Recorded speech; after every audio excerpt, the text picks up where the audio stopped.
ایک آدمی نے اپنی بیٹی کی تعلیم کا کوئی خیال نہ رکھا اور اس کو خوب مال پیسہ دیا اور وہ خوبصورت لڑکی فیشنیبل بن گئی، حتیٰ کہ جوانی میں اس کو موت آ گئی۔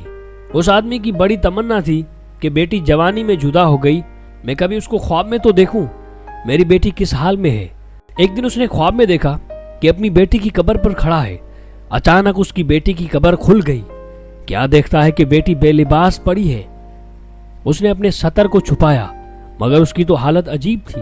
اس کا سر بالکل گنجا ہے اور اس کی شکل عجیب ہے۔ اس نے پوچھا، بیٹی تیرا کیا حال ہے؟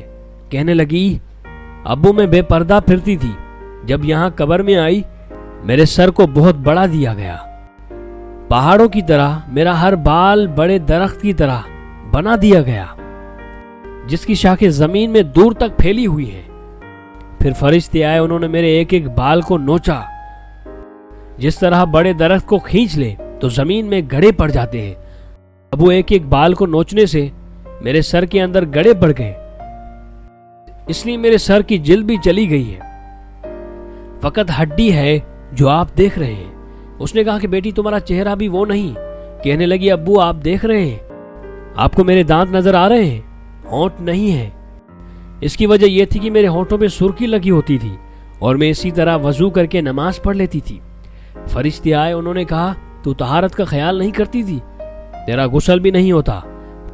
چنانچہ انہوں نے میری سرخی کو جو کھینچا، یہ سرخی چپک گئی تھی میرے ہونٹوں سے، سرخی کے ساتھ اوپر سے اور نیچے کے دونوں ہونٹ بھی کٹ گئے، اس لیے آپ کو میری 32 دانت نظر آ رہے ہیں، ہونٹ اوپر کے نہیں ہیں۔ باپ نے کہا، بیٹی تیرے ہاتھوں کی انگلیاں زخمی نظر آتی ہیں۔ لڑکی نے کہا، ابو میں ناخن پالش لگایا کرتی تھی۔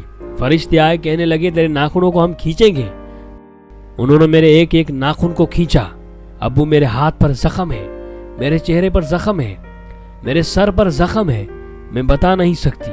آپ نے مجھے اتنی محبت دی تھی، میں نے جو خواہش کی ابو آپ نے پوری کر دی، مجھے اتنی محبت دی، میں غم و پریشانی کو جانتی نہیں تھی، شہزادیوں کی طرح آپ نے پالا۔ کاش ابو آپ مجھ پر ایک احسان کرتے، مجھے کچھ دین کی سمجھ بھی بتا دیتے، اس عذاب میں گرفتار نہ ہوتی۔ نہ خاوند کو بلا سکتی ہوں، نہ میں آپ کو پیغام بھیج سکتی ہوں، اکیلی یہاں پڑی ہوں۔ فرشتے آتے ہیں، ہاتھوں میں گرز ہوتے ہیں، میری پٹائی کرتے ہیں۔ ابو میرا دکھ بانٹنے والا کوئی نہیں۔ اس کی آنکھ کھل گئی، تب اس کو احساس ہوا کہ کاش میں اپنی بیٹی کو دین سکھاتا، میری بیٹی آگے جا کر جنت کی نعمتوں میں پل جاتی۔ تو جن بیٹیوں کو اتنے پیار محبت سے پالتے ہیں، ان کو اگر ہم دیندار نہیں بنائیں گے، یہ جہنمی فرشتوں کے ہاتھوں میں جائیں گے اور ان کی درگت بنائیں گے۔